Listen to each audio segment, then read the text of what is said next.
and welcome to the Cult Cinema Circle podcast. My name is Jesse, and I'll be your host.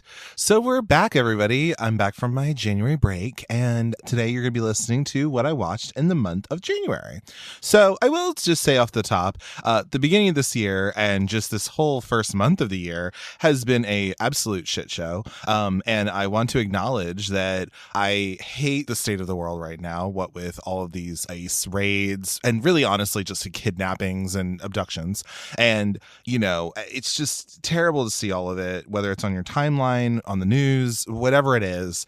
And if you didn't already realize, I'm very staunchly against ICE, and I want to make that very, very clear. So let's just be clear on that. This is awful. This is murder, and we shouldn't stand for it whatsoever. And I wouldn't want to either. So if you are somebody who is a conservative somehow listening to the show, or if you're, I don't know, just don't fucking listen to me if you somehow support that shit. So I will just say that right off the top. But anyway, let's get into some happier, funner things, I guess, and see what I watched in the month of January. In terms of what I watched, I mean, you know, I was able to, you know, we have the Oscars coming out soon, you know, in March. So, and also they had the nominations this month, so we have some of those, which is kind of cool. But yeah, I mean, in terms of that, I mean, I watched a couple things, but I still have a few other ones that I want to watch, really, in terms of films and stuff like that. And then also trying to prepare like what I want to do for the show and stuff like that. So yeah, but anyway, let's get on with it. So the first thing I watched was actually on I think it's on Hulu right now, but it is a movie from last year, and it is Together from 2025. This is the movie with Alison Brie and her real life husband Dave Franco. Pretty much it's about this couple named Tim and Millie. They've been years into the relationship, and they find themselves at this like crossroads as they move to the country. They leave the like city they live in. They're abandoning all that's familiar to them, except one another, and with tensions already kind of flaring in their relationship, a nightmarish encounter with a mysterious unnatural force threatens to corrupt their lives, their love, and their flesh. So this movie is kind of an interesting one. I ended up giving it a 3. I'd probably give it a 3.5 even, and I gave it a little heart. I did like this movie. I enjoy an Alison Brie performance. I finished Mad Men, if I didn't already mention that. So she, of course, is Trudy in that show, and I thought she was really good in it. And I don't really think I've seen Dave Franco in a ton, but it is kind of an interesting film. This is just something where it's kind of this like fucked up love story. Obviously it's a couple, but like it's also just like the toxicity that can come into a relationship, and just, I don't know, man, it's a really interesting little movie. I didn't know what to think of it really, in terms of like just seeing the promotional material or anything like that. But I kind of enjoyed my watch of it. Like I didn't dislike it. And there is some interesting like body horror stuff in it. And I think that's always really interesting. There may or may not be like a queer thing going on maybe a little bit, which is kind of interesting too. If you know, you know. But I would recommend it. I would watch it. Yeah, it was on Hulu the last time I checked. So I would definitely pull up on it and, you know, see what you think of it for sure. The next thing I watched was actually the same day, apparently, according to what Letterboxd tells me. And it was the newest movie from one Mr. Yorgos Lanthimos, and that is Begonia, which is on Peacock, I believe. This is in case you don't know, it's a remake from a Southern Korean movie called Save the Green Planet, I believe.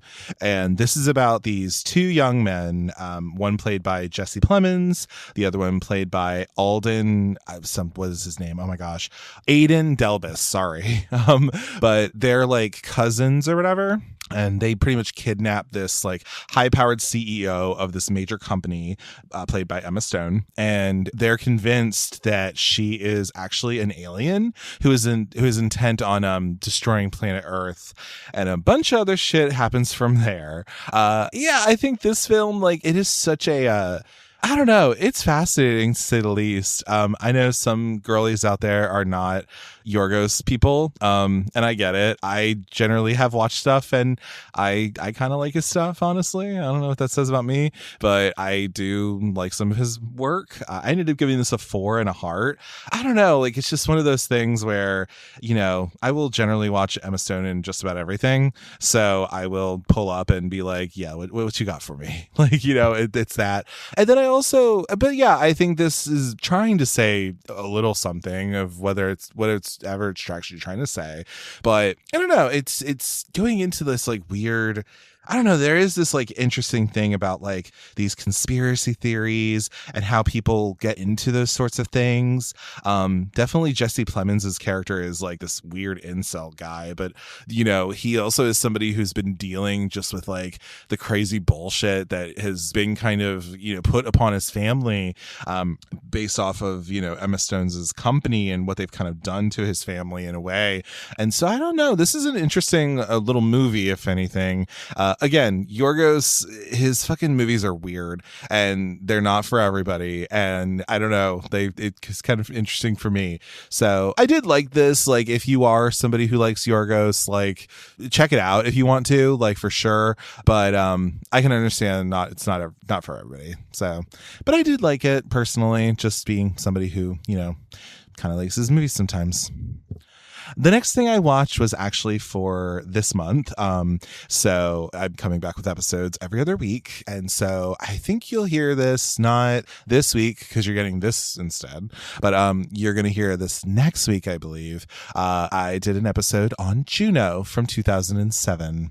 So with Juno in particular, this movie, I mean, really, it's something where I really like this movie personally. It's just a fun one. This is a rewatch for me. This is about a young lady by the name of Juno MacGuff, played by Elliot Page, pre-transition. And they are faced with an unplanned pregnancy, and they decide that they are going to give the kid up for adoption by looking in the penny saver, I guess. And they find this couple played by Jennifer Garner and Jason Bateman, and I almost said Mark Ruffalo for some reason. I don't know why, but anyway, and she's gonna give him to them, so that's cool. And then other shit happens from there.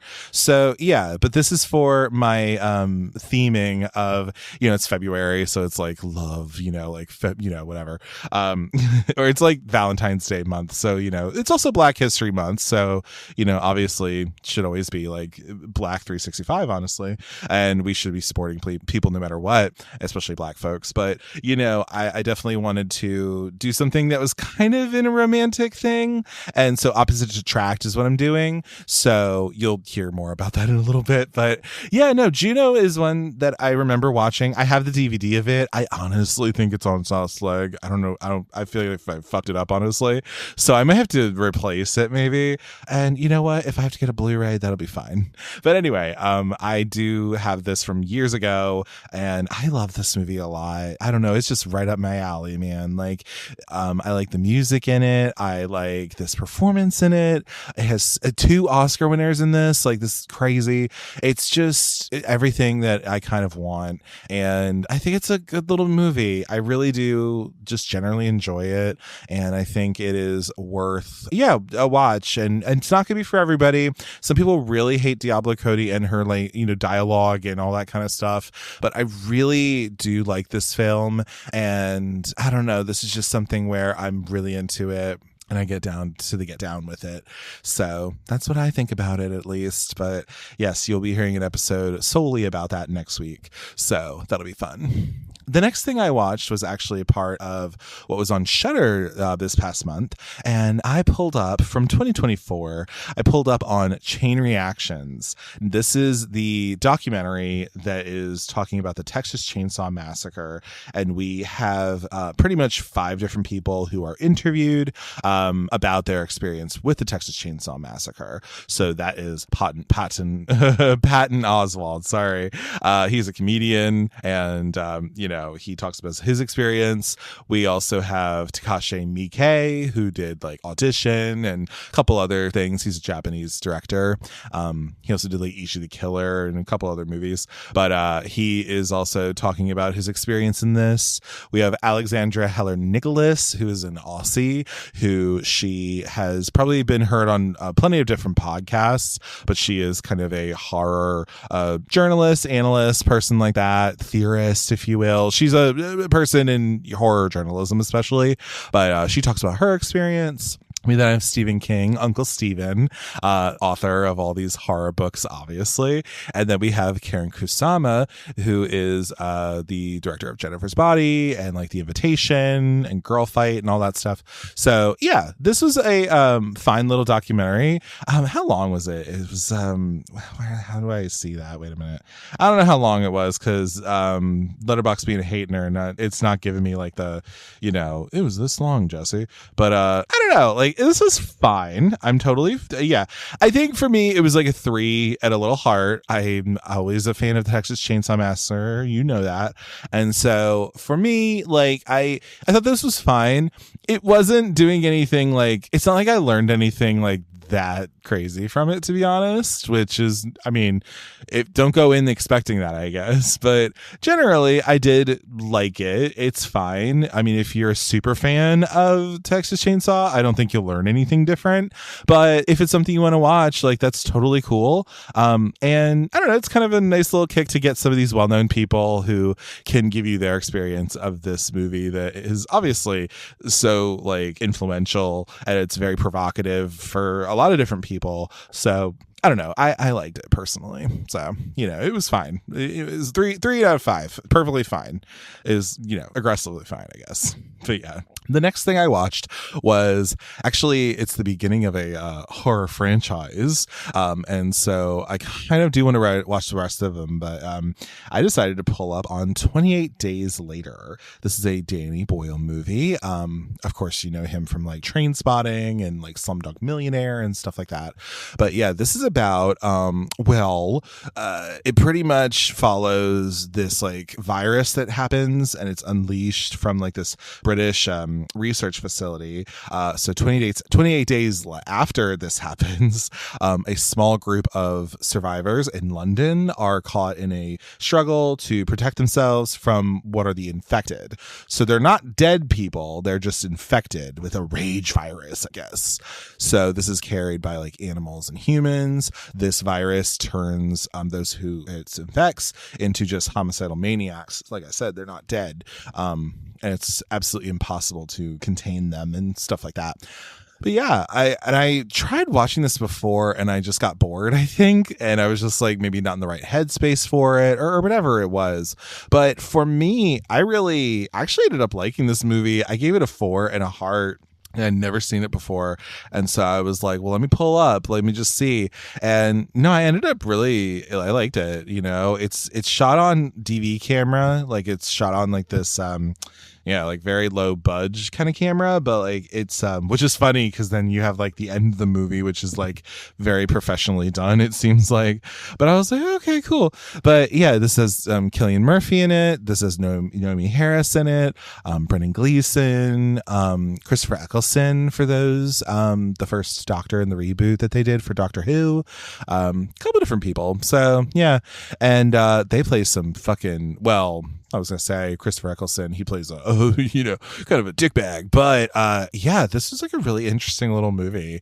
And I do want to pull up on the sequel, 28 Weeks Later.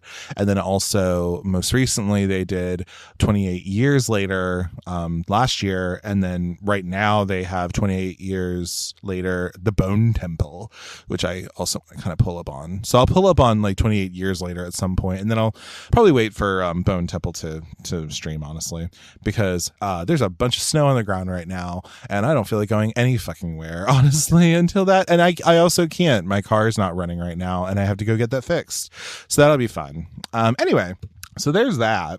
But yeah, I did like 28 Days Later, and I didn't really know what to think of it, really, at first when I was watching it. But once I actually got into it, I was like, oh no, this is actually kind of an interesting, fun little movie. So I'm into it. The next thing I watched was actually also on Shudder, and I pulled up on this, and I was looking forward to this. I decided to pull up on Queens of the Damned from 2025. This was directed by Tina Romero, and if you're wondering, saying, yes, that is the daughter of George A. Romero, who she's also a lesbian, which is kind of cool. But yeah, this is about a zombie apocalypse that happens outside of Brooklyn, I guess. It's the night of this like giant warehouse party. This eclectic like group of drag queens, club kids, and some frenemies, I guess, must put aside their drama and use their unique different skills to kind of fight against these brain thirsty scrolling undead, because again, it's 2025, I guess. So there's that. I will say, so I did write Jack Haven in a blonde wig. I kind of like it. But I will also say, I said I wish I liked this more. I think I ended up giving this a 2.5 out of 5. Like I said, it's not like I don't know. I didn't like hate it or anything. I just wasn't all that like blown away by it, I guess. Again, it is campy for sure.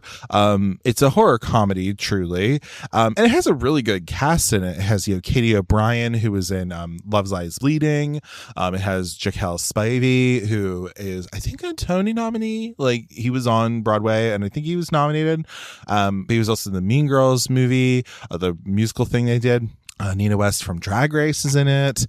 Margaret Cho shows up for some reason, which is interesting. Jack Haven, like I said, who was in I Saw the TV Glow and like Bill and Ted Face the Music and stuff. Yeah, we even have like Cheyenne Jackson show up for a little bit, and like Ricky Lindholm, you know what I mean?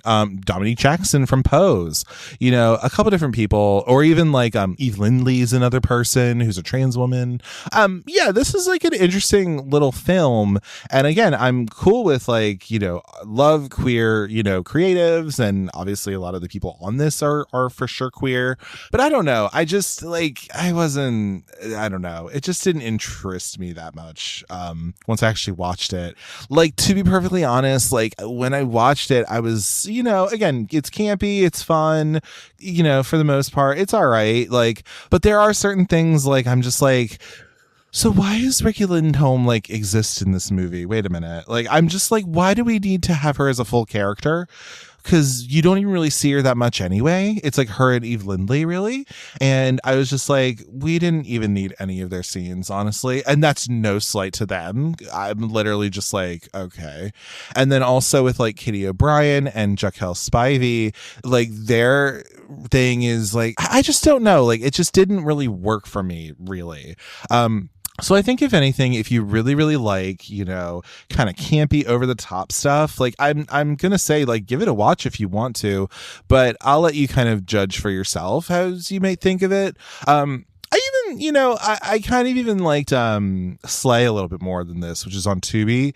Yeah, I liked it a little bit more. I don't know exactly why, but it just, I don't know, it interested me more.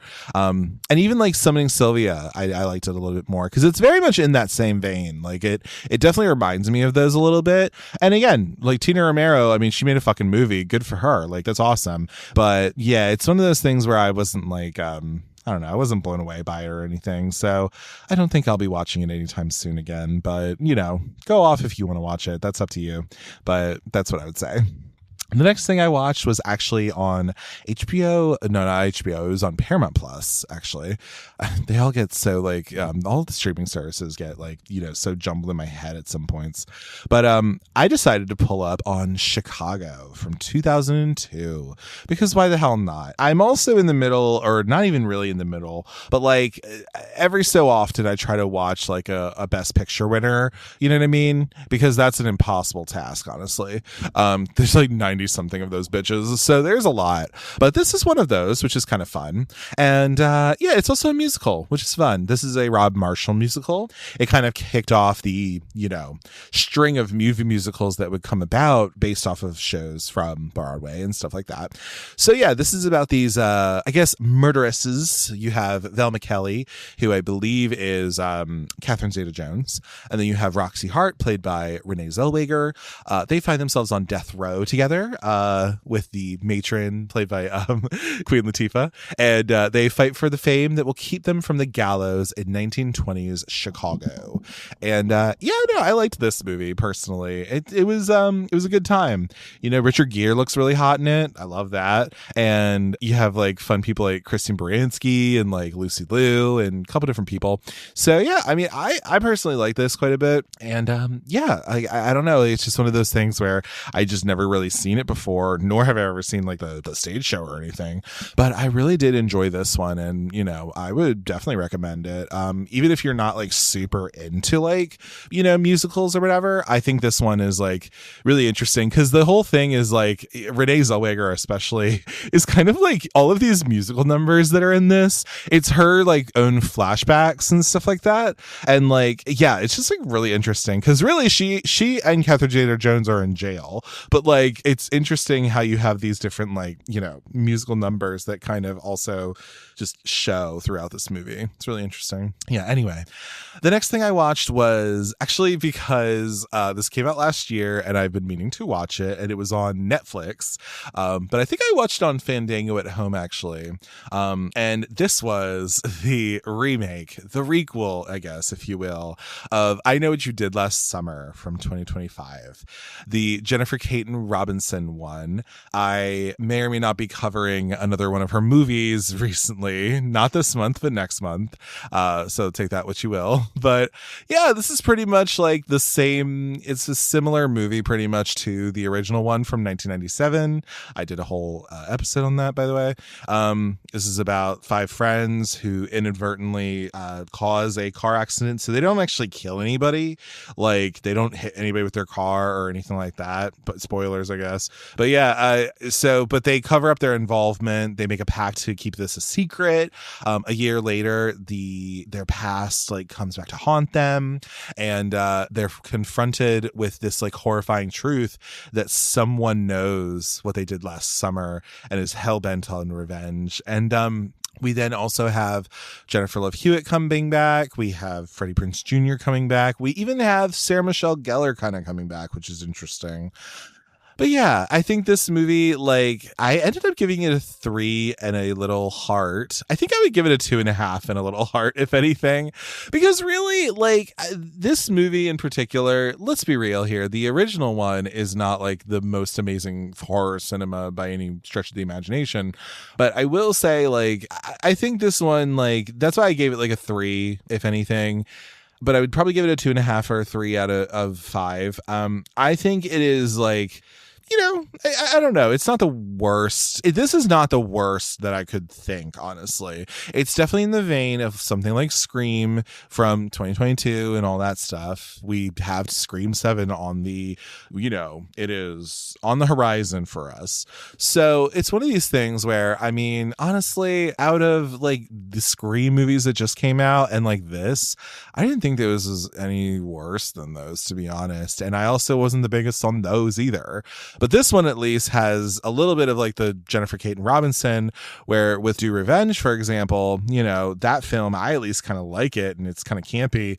And this has a little bit of that humor in it too, which I don't mind. And I don't know, I didn't dislike it.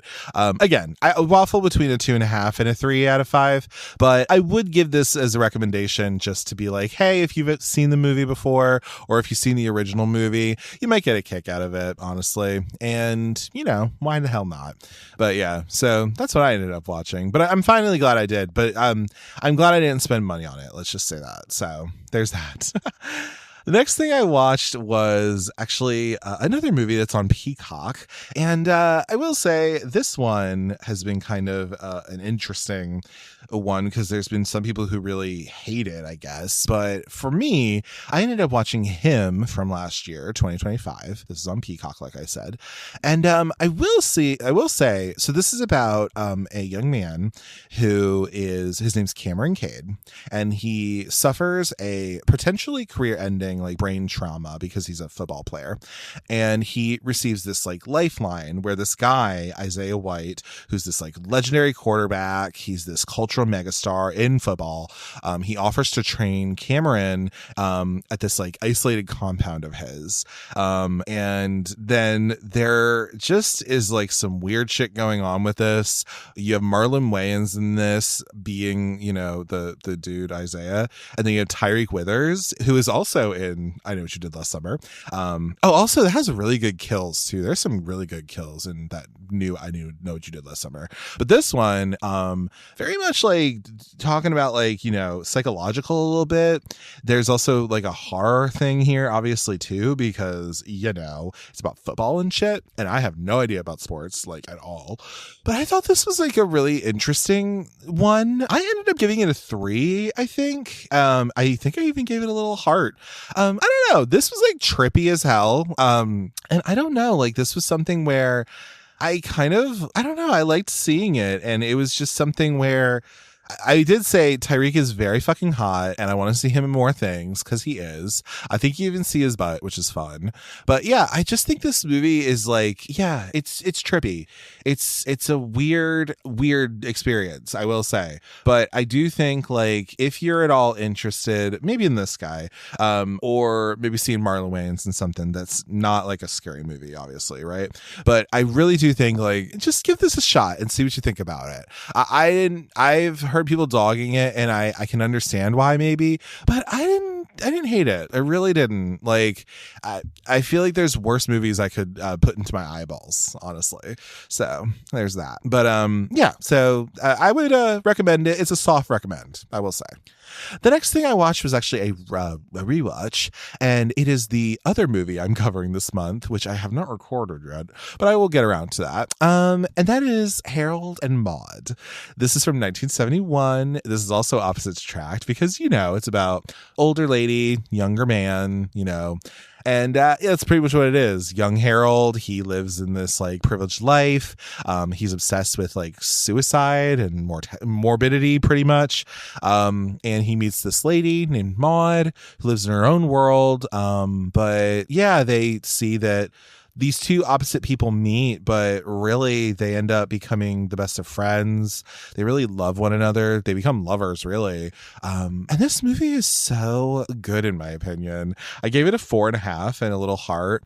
This has a Cat Stevens soundtrack. This has Ruth Gordon from Rosemary's Baby, where she won an Oscar, and it has Bud Cort from like But I'm a Cheerleader and stuff. But yeah, I really like this movie. I think it is such a little fun love story, great romantic comedy in a way. It's like an early 70s movie, so it has that vibe to it. But I don't know, like I just really like this. I think it's such a good love story, and I'd pull up on it anytime, really. And especially if you're gonna do anything for, you know, like the month of love or whatever, then I would pull up on it if you've never seen it before, because it is such a fun little movie. So definitely. The next thing I watched was a couple days later. I decided that I wanted to pull back up, and even though I just watched it in like November or December or something like that, I decided to pull up back on My Best Friend's Wedding from 1997. I don't know why exactly, but I did. And if you don't already know, I mean, I already talked about it before. This movie has Julia Roberts in it, Cameron Diaz, Rupert Everett, and Dermot Mulroney. Pretty much like Julia Roberts is trying to break up Dermot Mulroney's wedding to Cameron Diaz, and craziness ensues from there. Same guy who did Muriel's Wedding, and I don't know, maybe I just needed to I don't know, if anything, maybe I needed to just like have a little like comfort watch or something, because it does turn into a comfort watch for me for some reason. Again, I don't know what that says about me, but I just enjoy this movie a lot. I really enjoyed it. So there is that. I guess this is after we had the Oscar nominations, because I decided I was going to be pulling up on some Oscar nominated movies of this year. So we have Frankenstein from 2025. I finally pull up on this. This is about Dr. Victor Frankenstein, played by Oscar Isaac, I believe. He is a brilliant but egotistical scientist, and he brings a creature to life in a monstrous experiment that ultimately leads to the undoing of both its creator and also its tragic creation. Jacob Elordi is in this as the creature. He's also nominated for this performance as well. We have Mia Goth, we have Christoph Waltz, a couple different people. I don't think I also didn't notice Paige Michael Chuck in this. I absolutely did, and I was like, good for her. She's great. But I give this a 3.5 and a little heart. Again, it's one of those things where I didn't pull up on this when it first came out or anything, because it is on Netflix. So really, if you have Netflix, you can watch whenever the hell you want. But I think for me, like I did end up liking this. You know, I haven't watched a ton of Frankenstein. I've only seen Frankenstein and Bride of Frankenstein. So I haven't really seen a whole lot of other ones, but I did like this one. It was perfectly fine. Like I didn't dislike it or anything. And yeah, I mean, it's Guillermo del Toro. So I pulled up and I was like, you know what? That wasn't the worst way to spend my time, I guess. It's just very long for some reason. I don't know why it had to be as long as it fucking is, but honestly, but I'm just like, okay, whatever, like fine. But yeah, it's interesting. But yeah, I would pull up on it. If you have a Netflix subscription, if you want to watch something, go ahead, go off, if anything. Next thing I watched was one of my first movies of this director that I could not really seen any of his stuff really. But I pulled up on One Battle After Another because it is on HBO and I can watch it. And this is Paul Thomas Anderson. He is nominated for Best Director. This is nominated for Best Picture, all that kind of stuff. So, well, this is about this, a lot of shit goes on. When this evil nemesis of these like ex-revolutionaries, the nemesis is played by Sean Penn, by the way. He resurfaces after like 16 years. A band of these like ex-revolutionaries have to reunite to rescue the daughter of one of their own. Some of these people include Leonardo DiCaprio. We also have Benicio del Toro, Regina Hall, Tiana Taylor, who is really only in the beginning of this movie, and then she is like heard throughout, kind of, I guess. But this movie is such an interesting one. And then Chase Infinity is the daughter of one Miss Leonardo DiCaprio. But anyway, and of Tiana Taylor, I guess. But yeah, this one for me, like I haven't really watched a whole lot of PTA, to be honest. And so I ended up giving this a 3.5, I guess, and a heart. I did like my watch of it. Again, very long. This is like over 2.5 hours, so buckle in. But I will say, like, it's very topical as of now, and you know, it is what it is when it comes to that. You know, this dude has definitely done stuff that can be again polarizing sometimes, depending on who it is. But I don't know. Like, I did like it. Like, I think it should win Best Picture? I don't think so, personally. That's my vote is for Sinners on that one. But yeah, I thought this was fine. I gave it a 3.5 and a heart. Yeah, it's really cool filmmaking. I mean, there's some really good performances in it. Not gonna lie on that front. But overall, again, it's one of those things where I'm not like itching to watch it again right now. So there's that. Yeah. And the last thing I watched was actually, I think yesterday, and it was in preparation for, I'm going to be on a podcast later this month talking about this film, so more details to come about that. But I pulled back up on Mildred Pierce from 1945. That's right, it's the Joan Crawford movie. It's about this hardworking mother who inches towards disaster as she divorces her husband, and she starts this successful restaurant business to support her spoiled-ass daughter. And God, this movie is so good. We had a great little conversation on the pod that I had that I was on for this, and it's just such a good little movie. I think Joan Crawford is fantastic in this film. I think Eve Arden is great in this film. I love Anne Blythe in this film. The men are so incidental to this plot, but they play these incidental characters very well. The vibes of this just work for me. Everything about it is just like so like, this is definitely a movie, and you'll hear me talk more about it on the Couch Critics, where I was doing the what is it, the guest spot. But I mean, this really is a movie where I am like, if you feel like you don't like old movies, or you think like, oh, well, they're slow, or like, I just don't think I'd be into them, or like whatever the hell, that kind of stuff, I really do think like if you pull up on Mildred Pierce, this would be one where I think it's worth a shot for that because it's one that I just can't get over and just enjoy quite a bit, honestly. So yeah, it's just something, and I think it still resonates with people, and it's still something where I'm just like, yeah, I mean, say what you want about Joan Crawford, I guess, like, not a perfect person by any means, but I mean, God, she ate Mildred Pierce, honestly. I can't get over it. And so did all of the women, honestly. So yeah, that's what I ended up watching in the month of January and on my little break. So yeah, I have 2 episodes coming out this month. I already told you what they are, so you will already be seeing that.